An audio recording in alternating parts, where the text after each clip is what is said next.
आपका मन coaching centre के यूट्यूब चैनल CMS मास्टर जी में स्वागत है, वेलकम है। हम आपको आज पढ़ाएंगे इंडियन ज्योग्राफी यानी कि भारतीय भूगोल। लेकिन इससे पहले हम आपको वर्ल्ड ज्योग्राफी, विश्व का भूगोल उसमें स्टार्ट करेंगे। उसके बाद जब हम इंडियन ज्योग्राफी के बारे में फुल डिटेल देंगे, ठीक है। इससे पहले हमने 2 दिन पहले अभी एक वीडियो अपलोड की थी, सिंधु घाटी सभ्यता।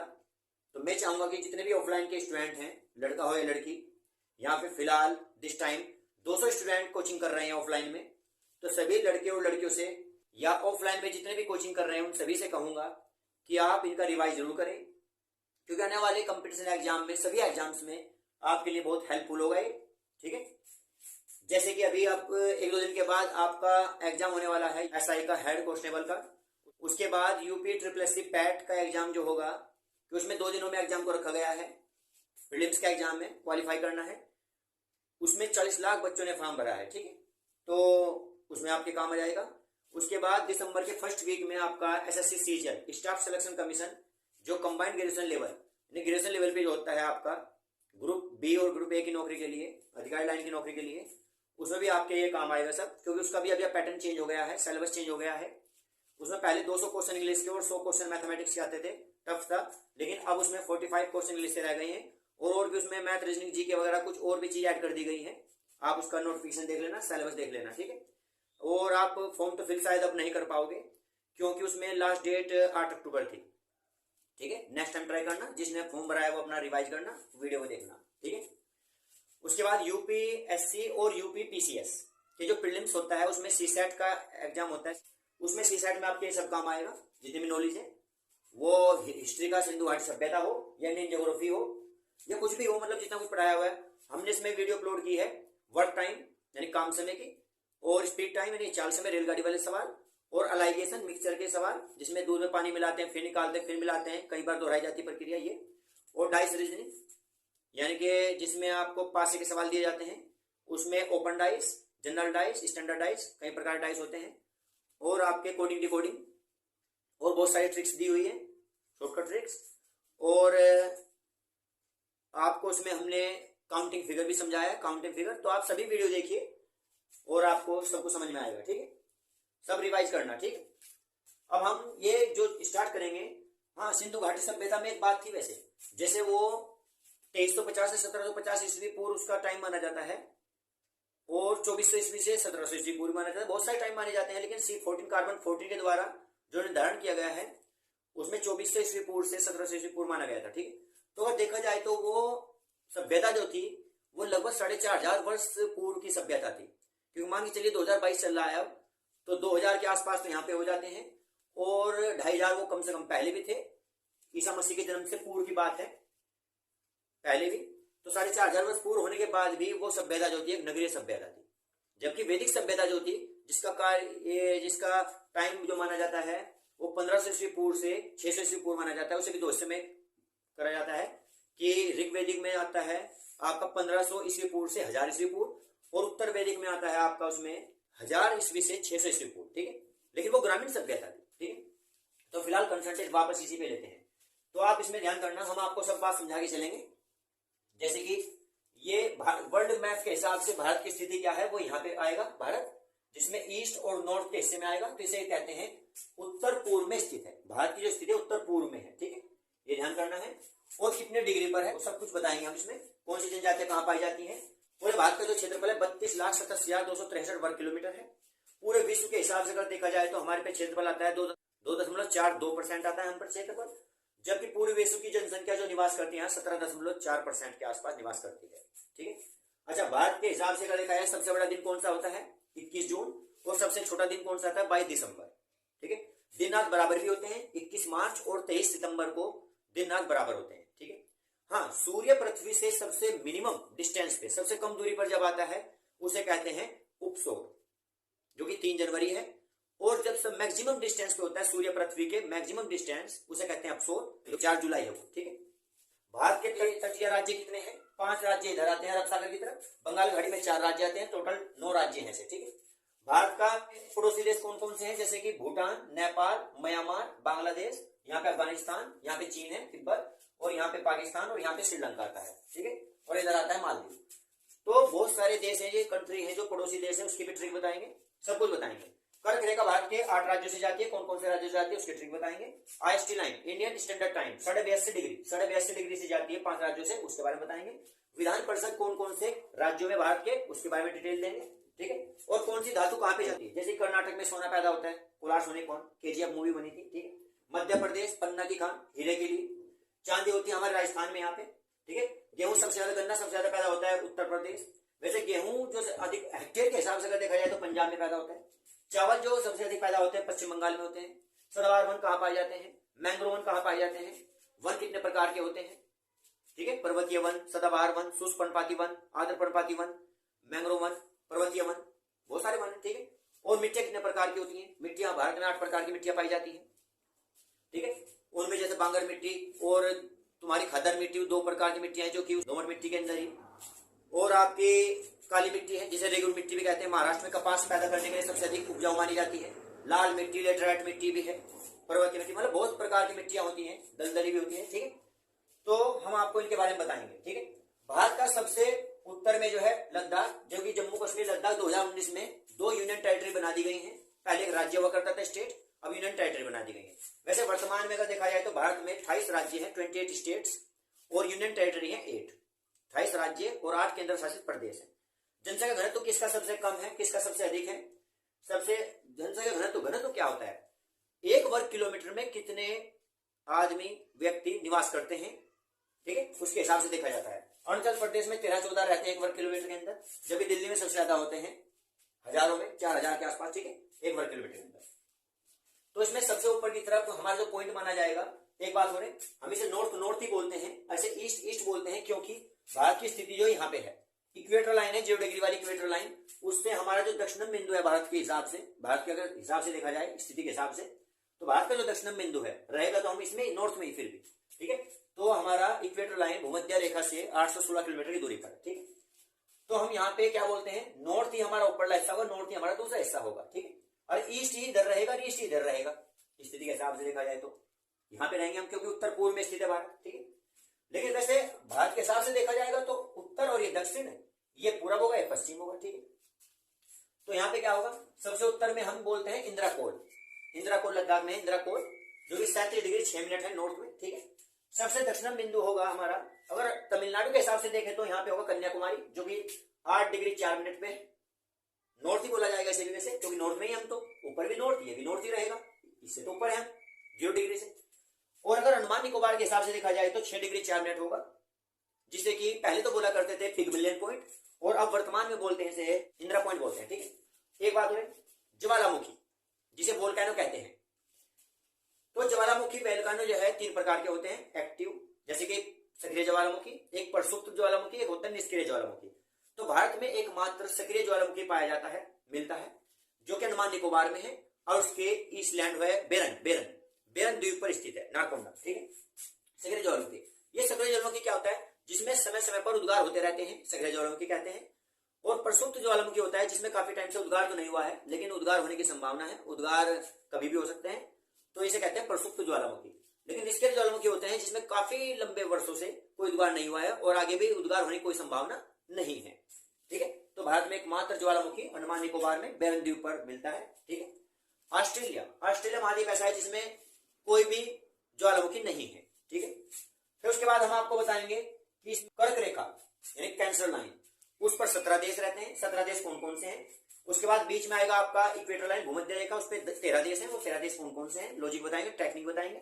और सबसे नीचे की तरफ आता है आपका मकर रेखा, जिसे कहते हैं कैप्रिकॉर्न लाइन, जिसमें कितने देशों से गुजरती है वो बताएंगे, ठीक है।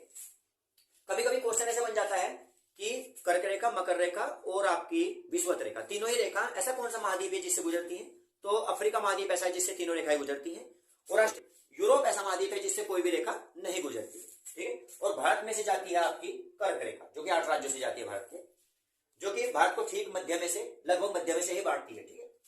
भारत का जो ये सारा विस्तार है, जैसे कि ये इसकी वर्टिकल हाइट जो भारत की है वो है आपकी 3214 किलोमीटर, और ये वाली आपकी 2933 किलोमीटर है, ठीक है, यहाँ पे। और मैंने इसमें सिंधु घाटी सभ्यता में आपको बता दिया था कि लगभग 13 लाख वर्ग किलोमीटर फैली है। इसमें बहुत सारी साइट हमारी हरियाणा, राजस्थान, गुजरात, महाराष्ट्र, सबसे ऊपर क्या बताया था मैंने आपको, जम्मू कश्मीर का दायमाबाद था। और सबसे पूर्व में बताया था मेरठ जिले में है, उत्तर प्रदेश में आपका आलमगीरपुर। सूद कांगेडोर पाकिस्तान में बलूचिस्तान में आता है। और सबसे दक्षिण में आता है उसका सिंधु घाटी सभ्यता का महाराष्ट्र में दायमाबाद, गोदावरी नदी किनारे पर। ये जो आपका था यहाँ पे ऊपर, ये जम्मू कश्मीर वाला हिस्सा चिनाब नदी किनारे पर है, मांदा, ये हिंडन नदी किनारे पर है। और ये वाला ये बता रहा सूद कांगेडोर, ये दास नदी के किनारे पर है, दास नदी किनारे पर। पंजाब का जो रोपड़ है वो सतलज नदी किनारे पर है। सभी के बारे में हमने डिटेल दी थी, ठीक है। लिटरेसी रेट कितना किसका है, इसरो की स्थापना यहाँ पे क्यों की गई, ये आंध्र प्रदेश, उड़ीसा वगैरह में, ये तो कर्नाटक वगैरह के आसपास के साइंस एंड टेक्नोलॉजी का पार्ट बन जाएगा। क्योंकि मान लो कि हम कोई प्रक्षेपण करते हैं, कोई लॉन्च, रॉकेट लॉन्च करते हैं, तो उसमें किसी कारण से कोई प्रॉब्लम आ जाए तो उससे क्या होगा कि वो, या तो जैसे इधर बंगाली खाड़ी, इधर अरब सागर है, तो उसमें क्या होगा, वो वहीं पे समुद्र में समा जाएगा, उससे जनधन की हानि नहीं होगी, ठीक है। प्रॉब्लम आ सकती है उसमें, तो इसलिए इसे तटीय इलाकों के आसपास बनाया जाता है, ठीक है। हाँ, घास के मैदान, जैसे घास के मैदान के बारे में बताया जाएगा, जैसे ऑस्ट्रेलिया में आपका डाउन घास का मैदान है, ठीक है। और यूरोप और एशिया में स्टेपी घास का मैदान है। पियरी घास का मैदान कनाडा और उत्तरी अमेरिका में है। और लानोस घास का मैदान कोलंबिया में है। कैंपास घास का मैदान ब्राजील में है। पंपास घास का मैदान अर्जेंटीना में है, दक्षिण अमेरिका में आते हैं इससे, दक्षिण अमेरिका के कॉन्टिनेंट में। और पटाना घास का मैदान श्रीलंका में है। उसके बाद सवाना घास का मैदान अफ्रीका में है, बल्कि मध्य पूर्वी अफ्रीका कह सकते हैं, यानी कि केन्या की तरफ, केन्या देश में, कंट्री में, अफ्रीका के मध्य में और पूर्व की तरफ। और एक होता है आपका घास का मैदान वेल्ड घास का मैदान आपके अफ्रीका महाद्वीप के दक्षिण में आएगा, यानी कि दक्षिण अफ्रीका एक कंट्री है, उसमें आएगा वेल्ड। तो इस प्रकार से हम आपको घास के मैदान भी बहुत सारे बताएंगे। ओशियन करंट्स बताएंगे, फ्लोरिडा की जलधारा, मोजाम्बिक की जलधारा, अगुलास की जलधारा जो हिंद महासागर में है, और आपकी कनारे की जलधारा अटलांटिक महासागर में है।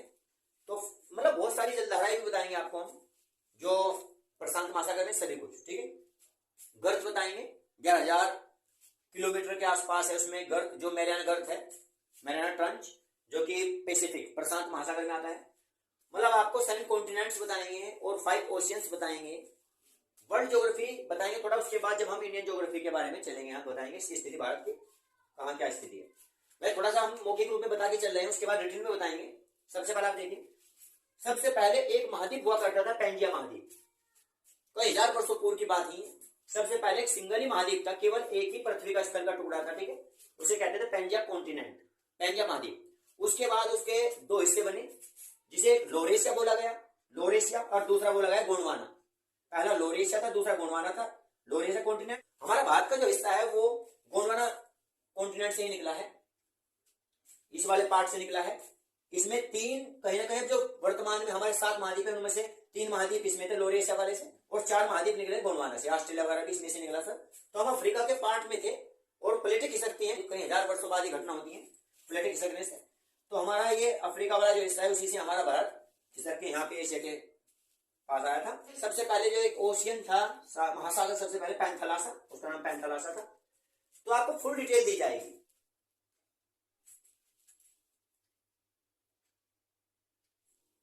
इंडिया में जो झीलें हैं, लेक्स यानी झीलें, जैसे कि आपके ये जम्मू कश्मीर की हैं, बहुत सारी झीलें हैं, पर सभी में नाग लगता है देखा जाए तो। शेषनाग, अनंतनाग, नागिन झील, बहुत सारी झील है, बैरीनाग झील है, सभी में नाग आता है। इसका लॉजिक से है, थोड़ा सा याद करना है, ठीक है। वैसे इसमें डल झील और वूलर झील भी है।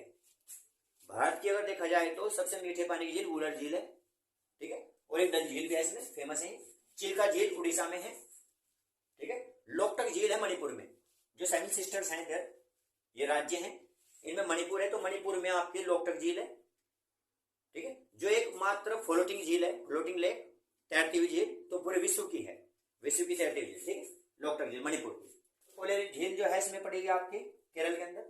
बहुत सारी झीलें हैं, सांबर झील आपकी राजस्थान में पड़ेगी, या उत्तराखंड की झीलें, उनमें भी एक लॉजिक है, जिससे इसमें नाग नाग नाग इस टाइप से आ रहा था, इसमें ताल ताल ताल आता है। नैनीताल, राकसताल, देवताल, खुरपाताल, सातताल, ये सब झीलें कहाँ है, उत्तराखंड में है आपकी, ठीक है। तो ये बहुत सारी झीलें। महाराष्ट्र में एक लोनार झील है, जो एक आर्टिफिशियल लेक बोली जाती है, कृत्रिम झील, जो कि उनका पेड़ के गिरने से बनी थी, महाराष्ट्र की लोनार झील, ठीक है। तो ऐसी बहुत सारी झीलें हैं, जिनके बारे में आपको बताया जाएगा, ठीक है। विश्व में सुपीरियर झील है, एक कैस्पियन सागर झील है। कैस्पियन सागर झील सबसे खारे पानी की झील है, सुपीरियर झील, मीठे पानी झील, विश्व के हिसाब से अगर देखा जाए तो, ठीक है, बहुत सारी झीलें हैं। और इसमें आपके थार का मरुस्थल जो है हमारे यहाँ राजस्थान में है, थार का मरुस्थल। लेकिन विश्व में सबसे बड़ा मरुस्थल जो है सारा का मरुस्थल है अफ्रीका में, ठीक है। भारत की सबसे पवित्र और सबसे बड़ी नदी जो है, लंबी नदी, वो गंगा है, जिसकी लंबाई 2525 यानी 25-25 किलोमीटर है। माही नदी जो है कर्क रेखा को 2 बार काटती है। ऐसा आ जाता है कभी कभी कौन सी नदी भारत की ऐसी है जो कर्क रेखा को 2 बार काटती है, तो वह है आपकी माही नदी, जो कर्क रेखा को 2 बार काटती है, ठीक है। तो रिवर्स के बारे में बताया जाएगा, लेक्स के बारे में बताया जाएगा, ओशियंस, करंट्स के बारे में बताया जाएगा।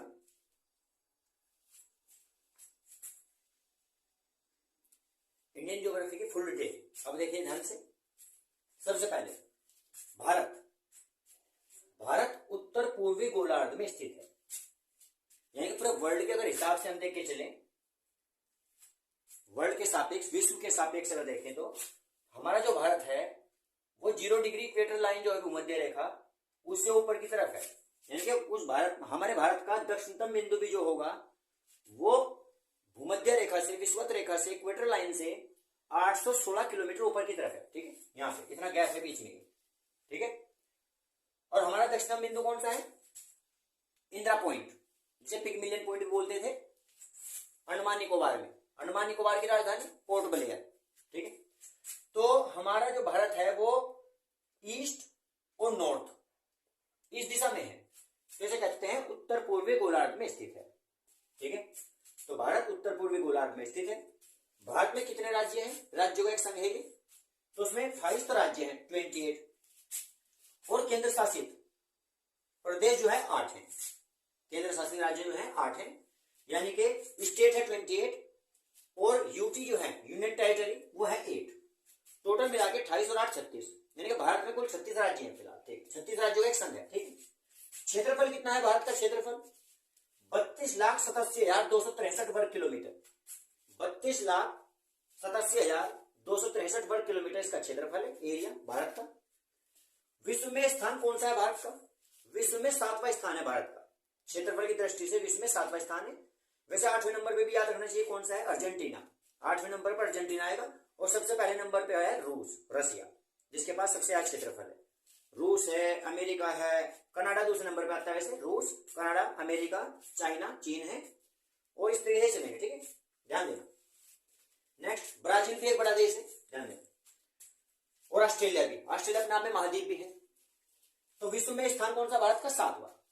जनसंख्या की दृष्टि से अगर देखा जाए, जनसंख्या की दृष्टि से पहले नंबर पर चीन है वैसे तो, लेकिन 2011 की जनगणना के बाद 2021 की जो जनगणना होनी थी वो कोरोना के कारण नहीं हो पाई, नहीं तो जनगणना हर 10 साल बाद होती है, प्रत्येक 10 वर्ष के बाद जनगणना होती है। तो 2021 में जनगणना होनी थी, तो अभी फिलहाल नहीं कहा जा सकता है, लेकिन हम जो दूसरे स्थान पर है जनसंख्या की दृष्टि से, दूसरे स्थान पर, पहले नंबर पर चीन है, ठीक।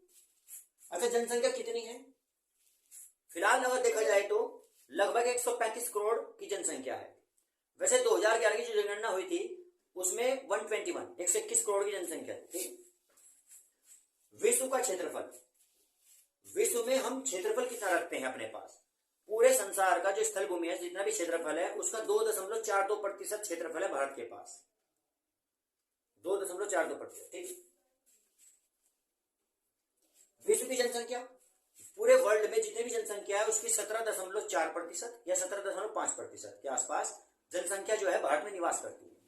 17.5% जनसंख्या भारत में निवास करती है, जबकि धरती कितनी है? 2.42%, ठीक है।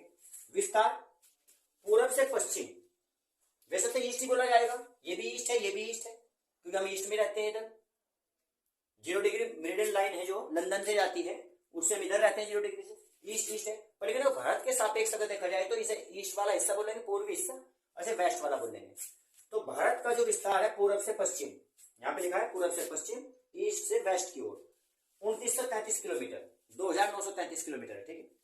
विस्तार दूसरा देखो, उत्तर से दक्षिण, अगर उत्तर से दक्षिण का विस्तार देखा जाए, यानी कि यहाँ पे तुम्हारा क्या है, इंद्राकोल, लद्दाख, लद्दाख से तमिलनाडु, यहाँ तक की अगर हम लेंथ देखेंगे, वर्टिकल हाइट, तो 3214 किलोमीटर है। उत्तर से दक्षिण का विस्तार 3214 किलोमीटर। और अगर हम अरुणाचल के किबुथु से गुजरात के सरक्रिक या गौरमाता तक का हम हिस्सा देखें तो ये कितना है आपका 2933 किलोमीटर, 2933 किलोमीटर, ठीक है, विस्तार हो गया। कुल सीमा कितनी है? 22,716.6 किलोमीटर। कुल सीमा है 22,716.6 किलोमीटर कुल सीमा, जिसमें आपकी स्थल भूमि भी आती है, जिसमें आपके तटीय इलाके भी आते हैं। ठीक है, लेकिन इसे अगर अलग अलग देखा जाए, स्थलीय सीमा जो है 15,200 किलोमीटर है, स्थलीय सीमा 15,200 किलोमीटर, और तटीय सीमा है 7,516.6 किलोमीटर। ये इसकी तटीय सीमा है। तटीय राज्य कितने हैं? 5 राज्य तो है आपके अरब सी, अरेबियन सी जो है अरब सागर उसकी तरफ है 5 राज्य, और 4 राज्य है बे ऑफ बंगाल, बंगाल की खाड़ी की तरफ 4 राज्य हैं। तो तटीय इलाके जो है टोटल 9 है। तटीय राज्य कितने हैं? 9, 5 इधर 4 उधर, 9 राज्य है तटीय। ठीक है, उसके बाद जलवायु, भारत की जलवायु है उष्णकटिबंधीय मानसूनी जलवायु। जलवायु का भी एक क्लाइमेट का एक चैप्टर है, और उसे पढ़ाया जाएगा तो समझाया जाएगा कि मौसम और जलवायु में क्या डिफरेंस है। मौसम तो होता है आपका हफ्ते में, 10 दिन में, 20 दिन में, 1 महीना, 2 महीना, उसमें हफ्ते मौसम में परिवर्तन होता रहता है, जल्दी परिवर्तन होता रहता है। हफ्ता हो 7 डेज या 2 वीक या 1 मंथ या 2 मंथ, इन्हें तो आप कहेंगे मौसम, यानी वेदर, इसे वेदर बोलेंगे मौसम। लेकिन क्लाइमेट यानी जलवायु, जलवायु कई वर्षों के हिसाब से देखा जाता है, जैसे 20 साल 30 साल कि उस स्थान की जलवायु क्या रही है, वहां कैसी सर्दी मौसम गर्मी क्या है, तो उसमें कम से कम आप 10 20 30 साल तक का टाइम देखते हैं, तो उसे आप बोलते हैं क्लाइमेट यानी जलवायु। ठीक है, तो हमारे यहाँ की जलवायु है उष्णकटिबंधीय मानसून जलवायु। वैसे हमारी जलवायु जो है 0 डिग्री इक्वेटर लाइन है, इसका भी यहाँ पे इफेक्ट पड़ता है, क्योंकि 23.5 डिग्री नॉर्थ जो कर्क रेखा जाती है वो 23.5 डिग्री नॉर्थ में जाती है, और जो मकर रेखा जाती है कैप्रिकॉर्न वो 23.5 डिग्री साउथ की तरफ जाती है निकल के। तो हमारा हिस्सा कहीं ना कहीं उसी के आसपास पड़ता है, ये हमारा पार्ट जो इंडिया का है उसी के आसपास पड़ता है, और वहां के बीच की जो जलवायु है उष्णकटिबंधीय मानसूनी होती है, तो हमारा ये पड़ता है। ठीक है, हमारी जलवायु में इफेक्ट एल नीनो की जलधारा चलती है जो, उसका भी इफेक्ट पड़ता है। एल नीनो की जलधाराएं होती है, ठीक है, जो महासागर में उठती है। ठीक है, नेक्स्ट मिट्टियां। हमारे देश में 8 प्रकार की मिट्टियां पाई जाती है। ठीक है, जैसे कि एक तो जलोढ़ मिट्टी होती है, जिसे दोमट मिट्टी के नाम से भी जाना जाता है। ये जलोढ़ मिट्टी दोमट मिट्टी जो होती है अधिक पैदावार के लिए, मतलब जैसे इसमें नदी, गंगा नदी का तंत्र आता है, सब ये नदियां आती हैं, इसमें यूपी का जो क्षेत्र है इसके आसपास के क्षेत्र में सब यही मिट्टियां पाई जाती हैं। मिट्टियां जो है ये 2 प्रकार की होती है, एक बांगर मिट्टी और एक खादर मिट्टी। खादर मिट्टी है नदियों द्वारा लाई गई, अभी जो नदियों द्वारा बहकर लाई जाती जो मिट्टी है वो बनती है, जो अभी नई नई बनी है, मतलब उसे खादर बोलते हैं, खादर मिट्टी। बांगर मिट्टी है जो पहले टाइम से बनी हुई है। ठीक है, एक महाराष्ट्र में जैसे आपको मिलती है काली मिट्टी, जिसे रेगुर मिट्टी के नाम से जानते हैं, रेगुर मिट्टी। काली मिट्टी में कपास पैदा होता है। ठीक है, एक लेटराइट मिट्टी होती है, एक लाल मिट्टी होती है, ठीक है, पर्वतीय मिट्टी होती है। तो मिट्टी अभी 8 प्रकार की मिट्टियां हैं। ठीक, इसमें ध्यान रखें। नेक्स्ट वन 5 प्रकार के पाए जाते हैं। पर्वतीय वन, दलदली वन, जहां पे मैंग्रोव वन होते हैं, जैसे पश्चिम बंगाल में मैंग्रोव वन, उड़ीसा में, थोड़ा गुजरात में है मैंग्रोव वन। ठीक है, मैंग्रोव वन वैसे जलवायु के हिसाब से अगर देखा जाए और इन्वायरमेंट के हिसाब से बहुत ही महत्वपूर्ण होते हैं मैंग्रोव वन। ठीक है, तो मैंग्रोव वन से हमारी बहुत सारी प्रजातियां इसमें निवास करती हैं, और हमारे मतलब ऑक्सीजन या ओजोन परत पर बहुत इफेक्ट पड़ रहा है इन चीजों का। तो मतलब ये दलदली भूमि, ये मैंग्रोव वन बहुत ही ज्यादा बेहतर है जलवायु को देखते हुए। ठीक है, और इन्वायरमेंट पर्यावरण को देखते हुए। और पर्वतीय वन होते हैं जो शंखोकार आकार के होते हैं। ठीक है, और मरुस्थलीय वन होते हैं, कांटेदार वृक्ष पाए जाते हैं यहाँ पे, मरुस्थलीय वन। अच्छा, हमारे भारत में सबसे अधिक वर्षा जो होती है मेघालय राज्य में होती है। तो पहले तो इसमें मेघालय राज्य का चेरापूंजी था, वहां पे बोलते थे कि चेरापूंजी में सबसे अधिक वर्षा होती है, लेकिन मेघालय के अंदर ही एक मासिन नाम है, अब सबसे अधिक वर्षा वहां पे होती है। ठीक है, लगभग 400 सेंटीमीटर के आसपास। ठीक है, और इधर राजस्थान की तरफ वर्षा कम होती है। सबसे ठंडा इलाका लद्दाख में होता है, सियाचिन, और सबसे गर्म इलाका जैसलमेर इसमें है, राजस्थान के अंदर। ठीक है, भारत में जो मानसून की एंट्री होती है तो जून के पहले हफ्ते में होती है, फर्स्ट वीक में जून के, जो केरल की साइड से होती है अरब सागर की ओर से। और जो इधर पश्चिमी हिस्से में वर्षा होती है, यहाँ पे वर्षा जो पश्चिमी विक्षोभ के कारण होती है। ठीक है, और जो यहाँ तो आता है पहली जून, मतलब यानी कि जून के पहले हफ्ते में आता है केरल में अरब सागर की ओर से मानसून।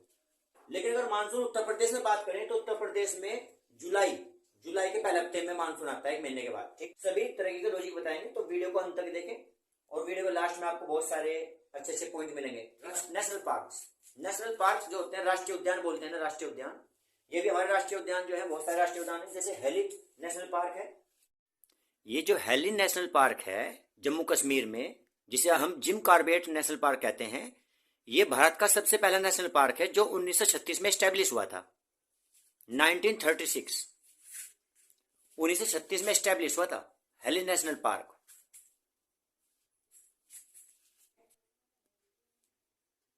असम का है काजीरंगा। असम का काजीरंगा नेशनल पार्क है जिसमें एक सिंग वाले गैंडे के लिए प्रसिद्ध है। और यूपी के अंदर कौन सा है? यूपी के अंदर एकमात्र नेशनल पार्क है जिसका नाम है दुधवा नेशनल पार्क, राष्ट्रीय उद्यान, दुधवा राष्ट्रीय उद्यान। जब हम राष्ट्रीय उद्यान की नेशनल पार्क की बात कर ही रहे हैं तो हम इसमें करंट अफेयर्स में से थोड़ी बात लेके चलेंगे। अब हाल फिलहाल में हमने 8 चीते मंगाई हैं, हमारे देश में 8 चीते लाए गए हैं। अगर पूछे कि कौन से कॉन्टिनेंट से लाए गए, महाद्वीप से, तो अफ्रीका महाद्वीप से लाए गए हैं, ठीक है।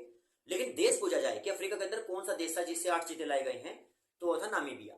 नामीबिया से 8 चीते लाए गए हैं हमारे देश में। हमारे देश में किस राज्य में रखे गए हैं? मध्य प्रदेश में रखे गए हैं। और मध्य प्रदेश के किस नेशनल पार्क में रखे गए हैं? राष्ट्रीय उद्यान में रखे गए हैं।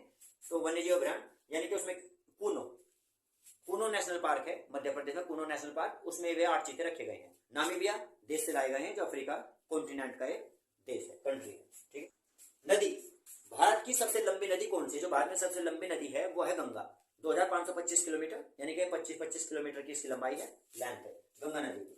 वैसे दक्षिण भारत की गंगा कावेरी और दक्षिण की गंगा गोदावरी, इस तरीके से ये नाम भी है इसमें, ठीक है। और माही नदी जो है कर्क रेखा को 2 बार काटती है, ठीक है, कर्क रेखा 2 बार काटती है। तो एक डिटेल है थोड़ी सी इसमें इंडियन ज्योग्राफी के अंदर, ये आपको पॉइंट्स नोट करने हैं। स्टार्टिंग में हमने वीडियो के अंदर स्टार्टिंग में हमने जूम करके इन पॉइंट्स को अच्छे तरीके से दिखाया है, स्टार्टिंग में जूम किया हुआ है, अच्छे तरीके से दिखाया है, तो वहां पे आप समझ सकते हैं। इसमें मैं फिर से बताता हूं, इसमें 4 दिशा जो है यहाँ पे, यहाँ अरुणाचल प्रदेश का किबुतु है, वो हमारा सबसे पूर्वी बिंदु है भारत का। और यहाँ पे गुजरात का नीचे कच्छ का रण है, यहाँ पे जो जहाँ गधे पाए जाते हैं, जंगली गधे, ठीक है। ये भारत का सबसे पश्चिमी बिंदु है, गुजरात में सरक्रिक या गौर माता के नाम से जाना जाता है। तो सबसे पश्चिमी बिंदु है 68 डिग्री 7 मिनट पर ईस्ट, 68 डिग्री 7 मिनट ईस्ट। क्योंकि हम ग्रीन मेरिडियन टाइम जो है 0 डिग्री वाली जो लाइन होती है, हम उससे ईस्ट में ही पढ़ते हैं। तो जब हम 0 डिग्री से ईस्ट में रहेंगे तो हमारा भारत का पश्चिमी बिंदु हो या पूर्वी बिंदु हो, ईस्ट ही बोला जाएगा। जैसे कि हम 0 डिग्री इक्वेटर लाइन से ऊपर की तरफ रहते हैं, नॉर्थ साइड में, ऊपर के ग्लोब में, गोलार्ध में, तो उत्तरी गोलार्ध में रहने के कारण हमारा ऊपर का और नीचे का जो बिंदु बोला जाता है उसे नॉर्थ ही कहा जाता है। भारत के दक्षिणी बिंदु को भी हम एन लिखते हैं और उत्तरी बिंदु को भी एन लिखते हैं। तो ऐसे इसमें पश्चिमी को भी ई लिखेंगे और पूर्वी को भी ई लिखेंगे, क्यों हम ईस्टर्न साइड में हैं विश्व के हिसाब से अगर देखा जाए वर्ल्ड मैप में। ये क्या है? गुजरात, गुजरात का सरक्रिक या गौर माता, यहाँ पे सबसे पश्चिम बिंदु है भारत का ये, ठीक है, 68 डिग्री 7 मिनट पर। यह है भारत का पूर्वी बिंदु 97 डिग्री 25 मिनट ईस्ट। भारत का पूर्वी बिंदु 97 degree 25 minute east, Arunachal Pradesh किबुतु। ऊपर की तरफ है हमारा इंद्राकोल, इंद्राकोल 37 डिग्री 6 मिनट नॉर्थ में है, इंद्राकोल सबसे उत्तरी बिंदु। भारत का सबसे उत्तरी बिंदु इंद्राकोल जो लद्दाख में है, 37 डिग्री 6 मिनट नॉर्थ, सबसे उत्तरी बिंदु है ये, 37 डिग्री 6 मिनट। सबसे दक्षिणी बिंदु हमारा कन्याकुमारी है, वैसे तो 8 डिग्री 4 मिनट पर, तमिलनाडु का। लेकिन अगर उससे भी नीचे जाए हम, अंडमान निकोबार द्वीप समूह हमारा, वहां पे 6 डिग्री 4 मिनट नॉर्थ में इंदिरा पॉइंट, इंदिरा पॉइंट जिसे पिगमिलियन पॉइंट के नाम से भी जाना जाता है। भारत का सबसे दक्षिणी बिंदु अंडमान निकोबार में है, पिगमिलियन पॉइंट, जिसे अब इंदिरा पॉइंट के नाम से जाना जाता है। 6 डिग्री 4 मिनट नॉर्थ में है, 6 डिग्री 4 मिनट नॉर्थ। और अंडमान निकोबार में हमारा एकमात्र सक्रिय ज्वालामुखी है जो बैरन द्वीप पर है, इधर बंगाल की खाड़ी, ये हो गया। तो आपको ये सारे पॉइंट्स नोट करने हैं। दिन हमने आपको बता दिया था, सबसे बड़ा दिन 21 जून, सबसे छोटा दिन 22 दिसंबर। दिनांक बराबर भी होते हैं, 21 मार्च को और 23 सितंबर को, ठीक है। फिर से कह रहा हूं, अगर आपको अच्छे तरीके से नजर ना आ रहा हो यहाँ की सारी डिटेल, तो सब डिटेल हमने क्या किया है, स्टार्टिंग में जो वीडियो को स्टार्ट किया है वहां पे हमने से जूम करके दिखाया है, ठीक है, नोट करिए, ये आपके सभी एग्जाम्स में काम आएगा। इसमें दर्रे कौन से हैं? दर्रे जैसे अरुणाचल प्रदेश में दिफू दर्रा है, और बोमडिला दर्रा भी है, दिफू दर्रा है, अरुणाचल प्रदेश में आते हैं। और तुजू दर्रा जो है मणिपुर का है, तुजू दर्रा मणिपुर का। तो ये बहुत सारे दर्रे हैं। पासिस दर्रे क्या होते हैं? 2 पहाड़ियों के बीच का वो रास्ता जिससे आप आने जाने का वो रास्ता बन जाता है, तो उसे कहते हैं आप दर्रे, पासिस। 2 पहाड़ियों के बीच का जो रास्ता बनता है, ठीक है, वो दर्रे हैं। तो आपके दर्रे हैं, उत्तराखंड का माना दर्रा भी है, माना दर्रा, ठीक है, लिपुलेख दर्रा, ये उत्तराखंड में मिलते हैं, लिपुलेख दर्रा। जम्मू कश्मीर के दर्रे हैं। तो मतलब ये बहुत सारे दर्रे हैं। काराकोरम दर्रा है यहाँ पे, बनिहाल दर्रा होता है और काराकोरम दर्रा।